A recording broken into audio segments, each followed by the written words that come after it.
이 시간 우리에게 주시는 하나님의 말씀은 구약성경 창세기 1장 26절로 28절의 말씀입니다.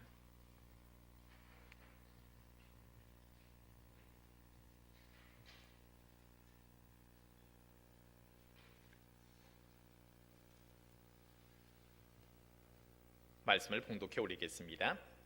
하나님이 이르시되 우리의 형상을 따라 우리의 모양대로 우리가 사람을 만들고 그들로 바다의 물고기와 하늘의 새와 가축과 온 땅과 땅에 기는 모든 것을 다스리게 하자 하시고, 하나님이 자기 형상 곧 하나님의 형상대로 사람을 창조하시되 남자와 여자를 창조하시고, 하나님이 그들에게 복을 주시며 하나님이 그들에게 이르시되 생육하고 번성하여 땅에 충만하라.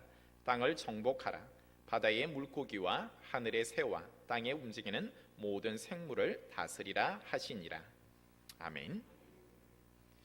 우리 좌우에 계신 분과 인사 한번 나눕시다. 주 안에서 사랑합니다. 그래요. 우리가 온라인 예배로 드리다가 거진 한 달 만에 이렇게 현장 예배로 또 하나님께 예배하는 것 같습니다. 특별히 예배하는 사랑하는 성도님들의 삶 가운데, 그리고 또 온라인으로 예배하는 성도님들의 가정에 하나님의 은혜와 축복이 충만하기를 소망합니다. 오늘은 본문 말씀을 중심으로 하나님의 살림꾼이라는 제목으로 은혜를 나누고자 합니다. 사람은 누구나 한 번쯤은 이 세상의 기원이 어디서부터 시작되었는가 하는 궁금증과, 그리고 나의 존재, 나는 어디로부터 와서 어디로 가는가 하는 그런 철학적인 질문들을 한 번씩 던져보았으리라 생각합니다. 저마다의 세상의 학문들이, 사상들이, 철학들이 그 답을 제시하고 있지만 그 답은 우리를 영원한 안식으로 그리고 생명으로 인도하지를 못합니다. 그러나 우리에게 그 해답을 제시해 주는 것은 바로 하나님의 말씀이다라는 겁니다. 성경 말씀은 이러한 질문들에 대하여서 어떻게 답하고 있습니까? 창세기 1장 1절의 말씀에 보면 이 세상의 기원이 어디로부터 왔다라고 이야기를 합니까? 태초에 하나님이 천지를 창조하셨다라고 선포하고 있지 않습니까? 세상의 기원이 하나님의 말씀으로 창조되었다. 이 세상의 모든 것이 하나님께서 창조하신 피조물이다라는 것을 말하고 있습니다. 그렇다고 하면 나의 존재는 어디로부터 와서 어디로 가는가 라는 질문 속에서도 성경은 분명한 답을 주고 있습니다. 그 답이 오늘 본문 말씀 26절로 27절의 말씀이죠. 우리가 어디로부터 왔는가라고 할 때 26절은 이렇게 기록합니다. 하나님이 이르시되 우리의 형상을 따라 우리의 모양대로 우리가 사람을 만들자라고 말하고 있고, 27절에도 하나님이 자기 형상 곧 하나님의 형상대로 사람을 창조하시되 남자와 여자를 창조하셨다라고 말씀하고 있습니다. 하나님께서 우리를 모태에서 지으신 이가 누군가, 그리고 우리 부모님의 태의 문을 여시고 우리를 모태에서 우리의 심장과 폐부를 있게 하시고 만들고 이 땅에 태어나게 하시니, 그리고 이 땅에서 우리가 살아가는 모든 환경을 주시니 그 모든 분이 여호와 하나님께서 이 모든 것을 주셨다라는 겁니다. 그래서 하나님은 하나님의 형상대로 우리를 만드셨을 뿐만 아니라 이 땅에서 하나님의 자녀로 살아가게 하시고, 그 자녀에게 하나님이 궁극적으로 주시고자 하는 것은 오늘 28절 상반절에 있는 말씀처럼 하나님이 그들에게 복을 주시며 라고 말하고 있듯이 그 자녀들에게 복을 주시고자 하는 것이 하나님의 마음이라는 겁니다. 그럴 때에 우리에게 있어서 우리의 주인이 누군가, 이 세상을 살아가면서 많은 사람들은 자기가 이 세상의 주인이다 하면서 살아가는 사람들이 있습니다. 그들의 삶은 결과적으로 방종함이나 아니면 교만함으로 기결될 수밖에 없고, 그 인생은 실패할 수밖에 없습니다. 왜냐하면 교만한 자, 방탕하고 또 방종하는 그런 삶을 사는 이에게 있어서는 하나님은 그 자녀에 대한 징계가 있기 때문입니다. 반대로 하나님의 말씀대로 하나님께서 살아가라 하는, 하나님이 우리에게 주신 그 사명들을 잘 감당하는 이에게 있어서는 하나님이 궁극적으로 주시겠다 하는 것은 바로 복을 약속해 주셨고, 그 복이 어떤 복입니까? 28절 하반절에는 모든 생물을 다스리라 라고 말하고 있죠. 이것은 다스린다라는 것은 원어를 살펴보면 라다라는 표현을 쓰고 있는데, 이것은 농경지를 경작하는 그런 말에서 유래를 했다라는 겁니다. 하나님의 밭, 하나님의 농경지가 있는데 그 농경지를 잘 경작하는 것이 라다, 다스린다라는 겁니다. 이것을 우리가 다시 한번 생각해 보면, 하나님은 하나님의 형상대로 우리를 만드셨고, 만드신 우리에게 복을 주시기를 원하시고, 그 자녀들이 하나님이 천지를 창조하신 이 모든 세상에 대하여서 마치 농경지를 경작하듯이 하나님의 이 모든 피조 세계를 잘 다스리는 것, 잘 경작하는 그 일들을 우리에게 주셨다라는 겁니다. 그래서 이 일들을 잘 감당하는 이에게 하나님께서는 복을 주신다라는 것이지요. 그럴 때 우리의 삶의 자리에서 한번 보면, 하나님께서는 우리를 예수 그리스도를 내가 믿음으로 하나님의 자녀가 되게 해주셨죠. 영적인 자녀로 우리를 불러주셨고, 우리 또한 하나님의 자녀로서의 이 땅에서 하나님을 아버지라 부르면서 이제는 살게 되어졌다라고 할 때, 이 시대에 하나님은 우리를 하나님의 살림꾼, 하나님의 관리자로 우리를 불러주셨다라고 할 수가 있습니다. 관리자로 불러주시고 살림꾼으로 불러주셨을 때 우리의 삶의 자리들이 하나님께서는 하나님의 뜻에 따라서 달란트를 주시고 재물을 주시고 권세도 주시고 지식, 여러 가지 시간, 생명 또한 하나님께서 다 주셨다라는 겁니다.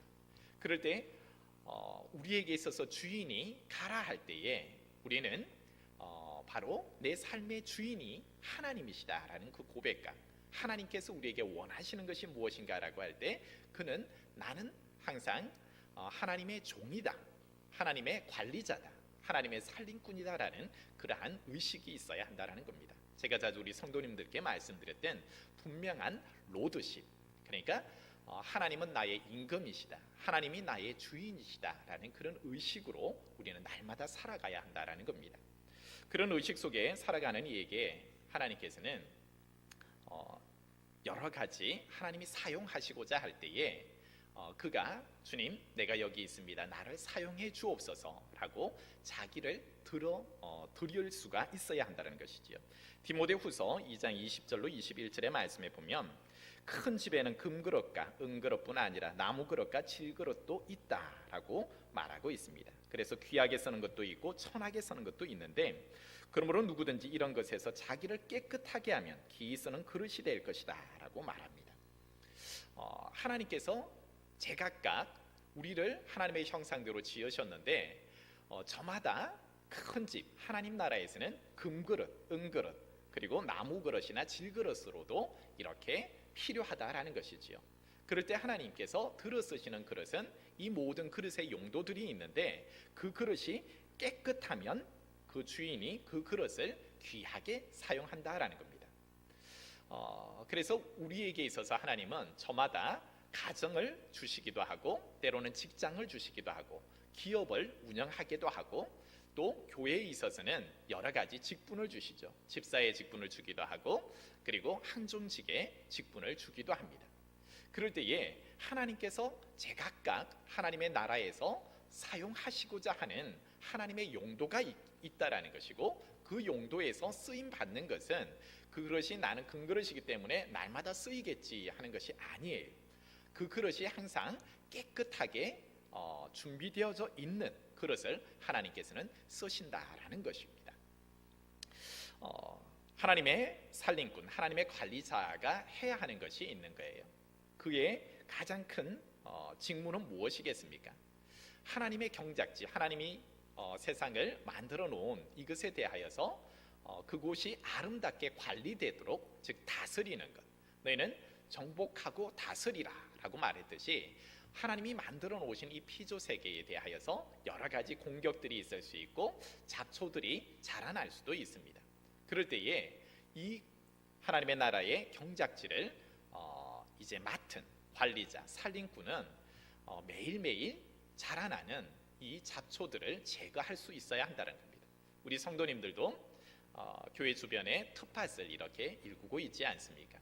그럴 때 우리가 텃밭을 일구어 보아도 어떻습니까?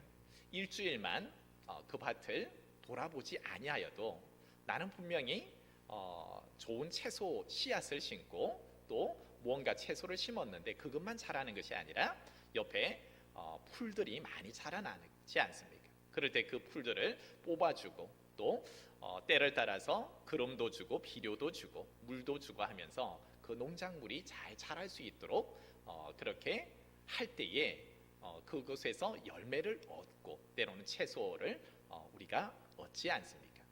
하나님께서는 바로 하나님의 사람들을 불러주시되 하나님의 자녀들을 하나님 나라에서 일하게 하시되 각각 재능을 주셔서 그 요소에 있게 하시고 그가 감당할 수 있는 은혜들을 주시죠. 그리고 그들이 해야 할 일들이 무엇인가라고 할 때 그 주인을 위하여서 그에게 주신 달란트를 가지고 충성함으로 지혜롭게 또한 수고하고 애쓰며 일해야 한다라는 것입니다. 그냥 하나님의 자녀니까 내가 아무 일 하지 않고 우리 아버지가 전능하시니까 나는 아무 일도 하지 않은 상태에서 그냥 누리기만 해야지, 먹고 마시고 즐기기만 해야지 라고 생각할 수도 있습니다. 그러나 이것은 하나님께서 축복하는 삶이 아니라라는 겁니다. 마태복음 25장에 보면 달란트 비유가 나오고 있죠. 그 달란트 비유 속에서 한 달란트 받은 자가 어떻습니까? 하나님께서 그에게 달란트를 주셨죠. 근데 그 달란트를 땅에 묻어둠으로 말미암아 하나님으로부터 책망을 받는 거예요. 주인으로부터 책망을 받죠. 악하고 게으른 종이라라고 이야기를 합니다. 내가 분명 너에게 달란트를 주었는데 너는 아무 일을 하지 않았다라는 겁니다. 충성된 종이 아니라 너는 악하고 게으른 종이다. 그래서 그에게 있는 것까지 빼앗겨 버리죠. 그리고 바깥 어두운 데서 슬피 우는 그러한 불행한 삶이 그에게 주어집니다. 뿐만 아니라 마태복음 21장 33절로 41절의 말씀에 보면 불의한 청지기의 이야기가 나옵니다. 그 불의한 청지기의 이야기는 이러합니다. 한 주인이 포도원을 만드는 거예요. 그리고 그 포도원에 포도즙을 짤 수 있는 그 틀도 이렇게 마련하고 망대도 세우고 울타리도 이렇게 치는 거예요. 그리고 농부를 시켜서 내가 올 때까지 이것을 잘 관리하라라고 이야기를 한 거예요. 이제 포도 열매가 익어서 수확할 때가 되어졌어요. 그래서 주인이 그들의 종들을 보내서 이제는 그 결과물을 받기를 원했죠. 그럴 때에 주인이 보낸 종들을 이 농부가 어떻게 했느냐 하니까 돌로 치기도 하고 그를 죽이기도 하는 거예요. 그리고 다시 이제 주인이 그보다 더 많은 종들을 보내지요. 그럴 때 이들이 똑같이 그들을 죽이고 돌로 치고 상해하는 거예요. 주인이 이제는 안 되겠다 싶어서 어떻게 합니까? 내 아들을 보내야 되겠다라는 거예요. 그래서 아들을 보내면 그 권세에 복종하고 이제 나에게 있어서 내가 원하고자 하는 것을 줄 것이다 하고 아들을 보냈는데 그 농부들이 어떠합니까? 농부들이 이는 그 주인의 상속자다라고 해서 그를 죽이자. 그리고 우리가 이 밭을 우리의 것으로 취하자라는 겁니다. 우리가 주인이 되자라는 거죠. 분명 포도원에 주인이 있는데 이 농부들은 불의한 청지기들은 이것이 우리 것으로 하자라는 거예요. 내 것이다. 이 땅에 있는 것, 이 포도밭이 우리 것이다. 내 것이고 누군가가 나에게 뭔가를 요구하면 나는 그와 맞서 싸워야 하고 그거 있는 것을 빼앗아 버리고 상속자가 있으면 상속자도 죽여버리고 그것을 제거함으로 내가 이것을 내 것으로 취하자라는 것이었습니다.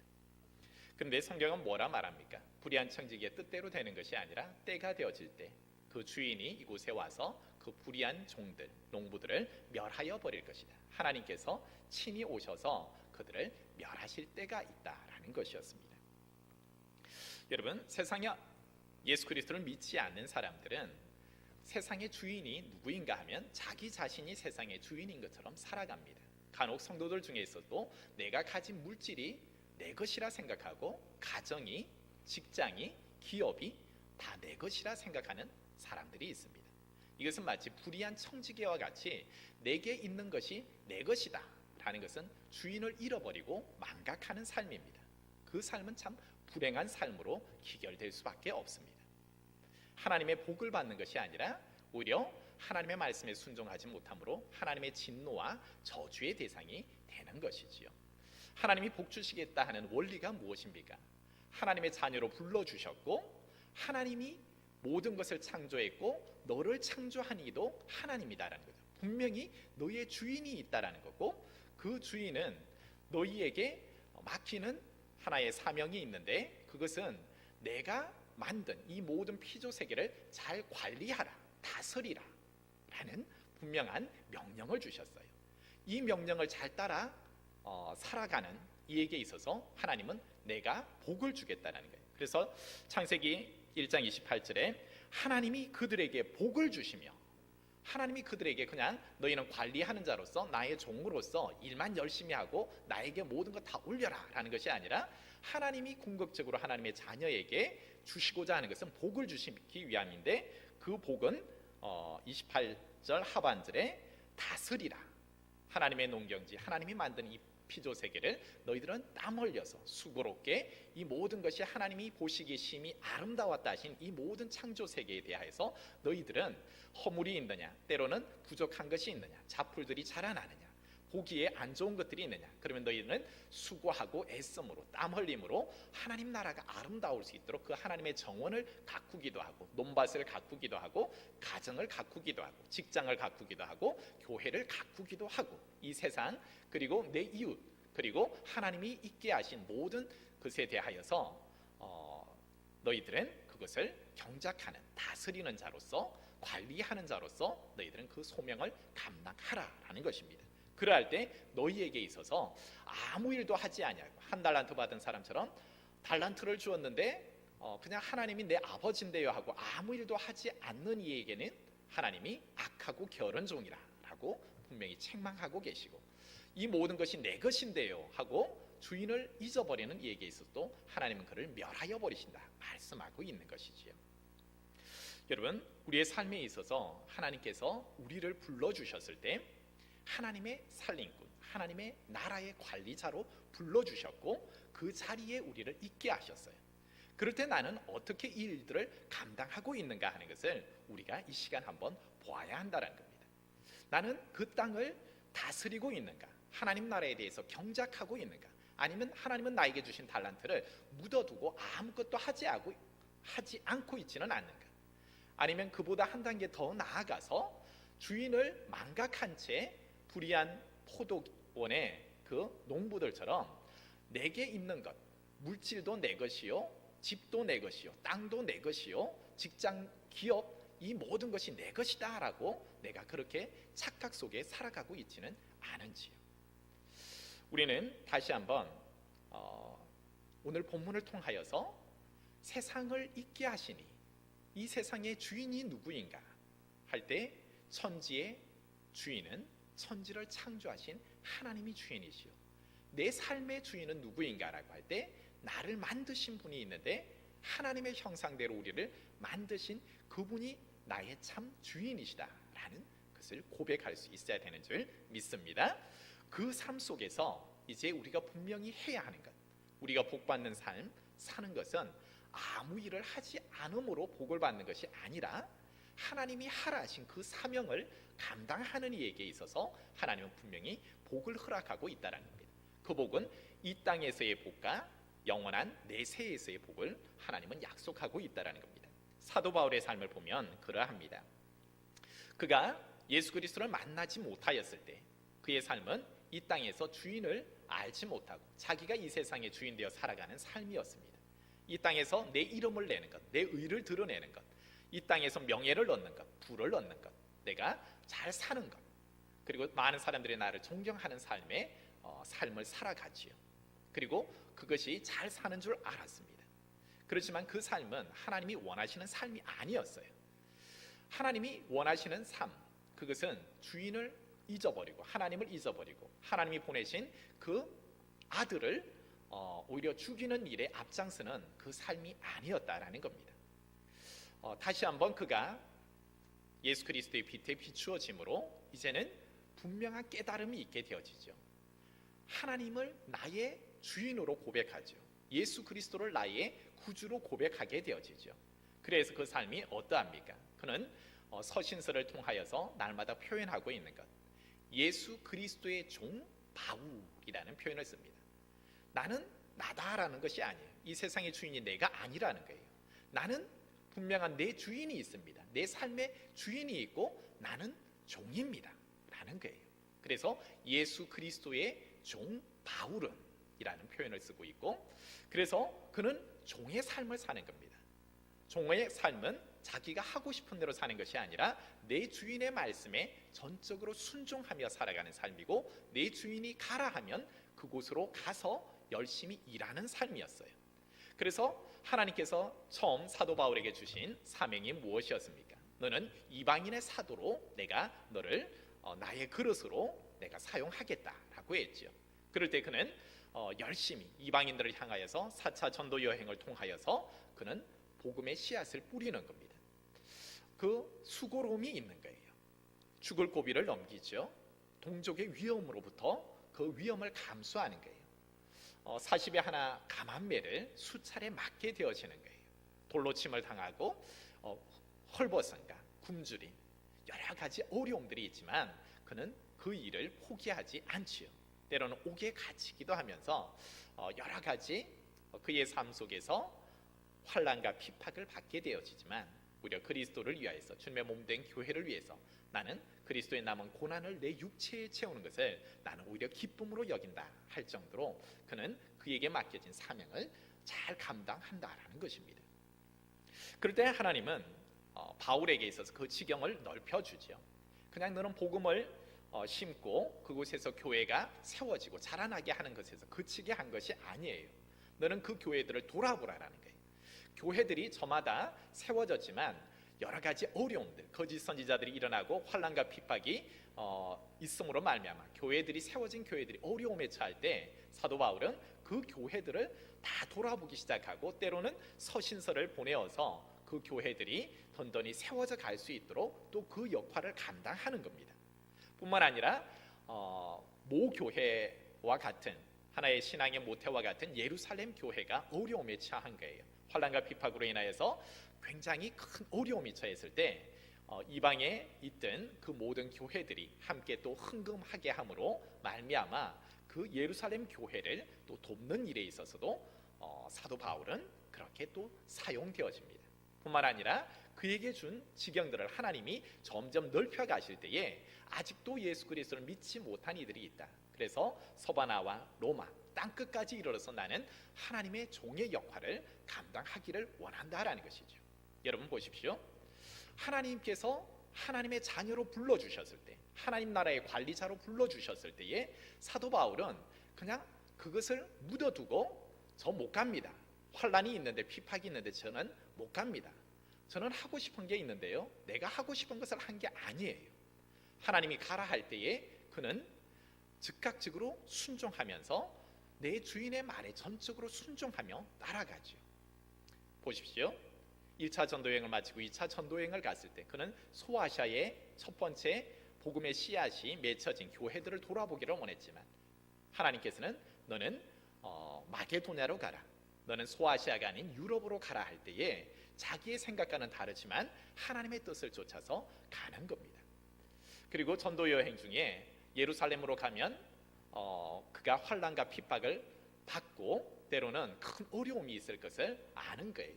많은 선지자들에게 그것을 보여주고 바울 자신도 그곳에 가면 여러 가지 어려움이 있을 것을 아는 거예요. 그렇지만 하나님께서 성령께서 그 마음을 그곳으로 가라 했을 때에 그곳이 아골골짝 빈들이라 할지라도, 내가 핍박받는 자리라 할지라도 내 주인이 가라 하시는 그곳이라면 나는 옥으로 가는 거예요. 환난의 자리, 핍박의 자리로 들어가는 거죠. 이것이 바로 하나님의 관리자, 하나님의 살림꾼이 걸어가야 하는 길이라는 겁니다. 분명한 나의 삶의 주인이 있고 그 주인이 나를 쓰시고자 할 때, 나를 가라 하는 곳에 나는 그냥 내 역할은 여기까지입니다 하고 가만히 있는 것이 아니라 내 주인이 말씀하는 그대로 나는 순종하여서 어디든지 주님께서 사용하실 수 있도록 내 그릇을 날마다 비우는 거예요. 나를 비우는 거예요. 그래서 갈라디아서 2장 20절의 말씀처럼 내 안에 사는 이가 있는데 이제는 내가 내 안에 사는 것이 아니라 오직 내 안에 그리스도께서 내 안에 사시게 하는 거예요. 그리고 그분께서 사용하실 수 있도록 나를 온전히 그의 도구로, 그릇으로 내어드리는 거죠. 그럴 때 하나님께서는 그 그릇을 사용하심으로 그에게 복을 주시는 겁니다.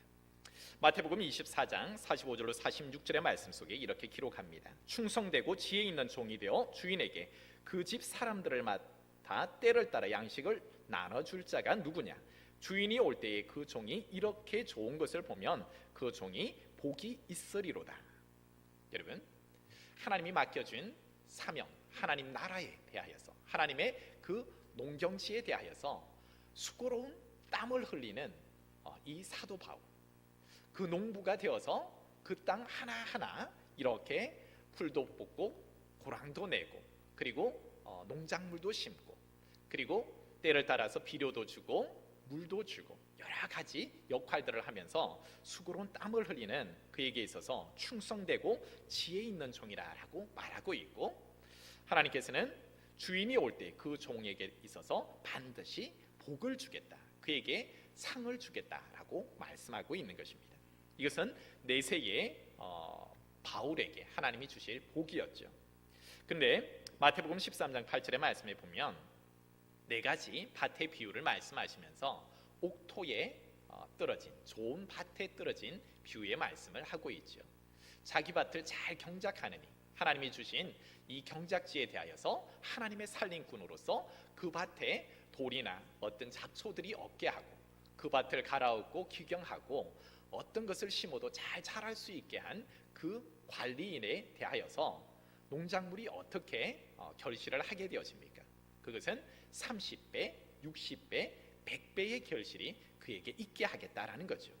하나님께서 나에게 주신 귀한 달란트들을 잘 감당하는 이, 그에게 있어서는 세상에 그러한 세상 사람들이 취하는 그러한 복보다 하나님이 주시는 그 복이 더 크다라는 것입니다. 그래서 신명기 28장의 말씀처럼 하나님의 말씀에 순종하고 그를 경외하는 자에게 있어서는 들어가도 나가도 복을 받게 하고 항상 머리가 되게 하고 꼬리가 되지 아니하는 복을 주시는 이가 바로 하나님이시다라는 겁니다.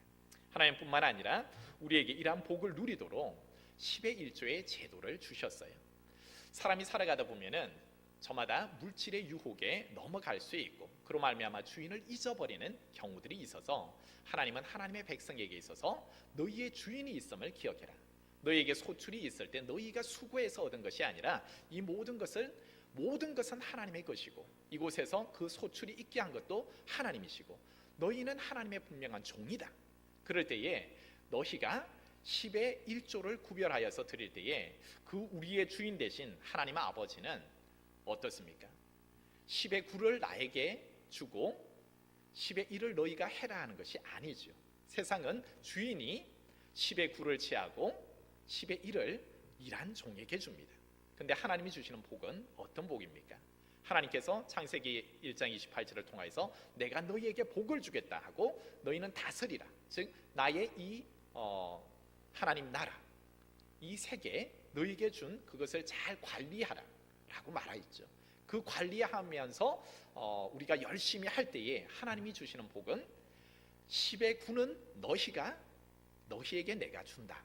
그리고 10의 1은 너희가 이것을 잊어버리지 않게 하기 위하여서 항상 하나님을 기억하기 위하여서 10의 1은 반드시 나에게 구별하여서 드리라 하면서 하나님이 주시는 복을 날마다 누리면서 살게 하는 거예요.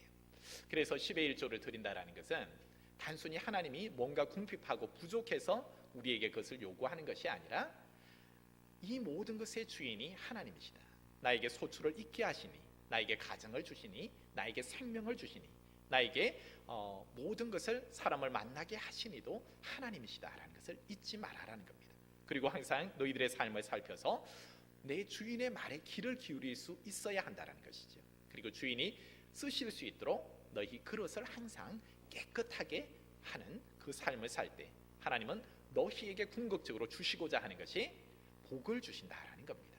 하나님이 세상을 만드시고 이 세상을 너희를 관리하게 하는데 그 관리를 열심으로 수고하고 땀 흘리며 다스리는 이, 즉 하나님의 마음에 합당하게 경작하는 이에게 하나님은 복을 주시되 이 땅에서 10의 9의 복을 주시고 또 30배, 60배, 100배의 결실이 이곳에서 있게 하시고 뿐만 아니라 하나님의 나라의 내세에서의 영원한 상급 또한 주신다라는 겁니다. 사도 바울이 그러한 열심으로 하나님이 그에게 준 귀한 그 나라에 대하여서 수고하고 땀 흘리면서 그 달란트들을 잘 활용할 때 하나님은 그 지경도 넓혀주셨고 그를 영화롭고 존귀하게 하셨을 뿐만 아니라 오히려 영적인 세계에 있어서도 사단들도 나는 그리스도도 알고 바울도 안다라고 하는 그러한 큰 인물들이 되었지 않습니까? 이제 말씀을 맺습니다. 사랑하는 성도 여러분, 하나님은 이 땅에 우리를 하나님의 자녀 삼아 주셨고 그 자녀에게 복을 주시기를 원하는 거예요. 그 복 받는 비결이 무엇입니까? 나는 하나님의 자녀니까 복 받는다, 이것이 아니에요. 성경 분명히 28절의 말씀을 통해서 복 받는 비결은 다스려라.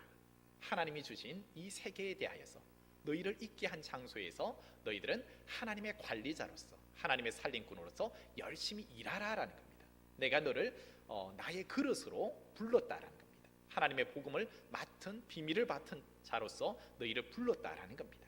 그럴 때 불러준 자에 대한 그 종의 해야 할 일은 그 주인을 기쁘게 하는 일을 위하여서 기쁨을 위하여서 충성스럽고 그리고 지혜롭게 그 일들을 감당해야 한다는 겁니다. 교회에 있어서의 직분도 마찬가지입니다. 직분을 맡은 자는 그 직분에 합당한 일을 해야 한다는 겁니다. 나는 그냥 이런 직분 가졌으니까 다른 사람들이 알아주는 것에 있어서 여러분 사람들의 그런 칭찬과 사람들의 높여주는 것에 관심 갖지 마십시오. 우리가 관심 가져야 하는 것은 오늘 새벽 예배를 통해서도 말씀을 함께 나누었듯이 내 주인의 관심, 즉 내가 주인이 나를 어떻게 보실까에 더욱더 관심을 가져야 합니다. 그래서 내 주인이 나를 쓰실 수 있도록 항상 나를 내어놓기 때 깨끗한 그릇으로 이렇게 내어드리는 삶, 그 삶은 이제는 한 달란트 받은 자가 묻어둠으로 악하고 게으른 종이라 책망받는 것이 아니요 불의한 포도원 농부들처럼 이 세상의 모든 것이 내 것인데 하고 움켜잡는 것이 아니요 마태복음 24장 45절로 46절의 말씀처럼 충성되고 지혜로운 종이 되어질 때 마치 사도 바울과 같이 그 사명을 줄 때 자기의 생명을 내어놓고 자기가 맡은 자리 그리고 하나님이 가라 하시는 그 자리를 마다하지 않고 죽음의 자리, 사망의 엄침한 골짜기라도 가서 그 일을 감당할 때 하나님은 그를 보호하시고 하나님의 때에 높여주시고 이 땅에서의 축복과 내세에서의 축복도 주신다는 겁니다. 모든 성도들이 그러한 은혜와 축복을 받는 그러한 귀한 성도들의 삶이 되기를 주의 이름으로 축복합니다.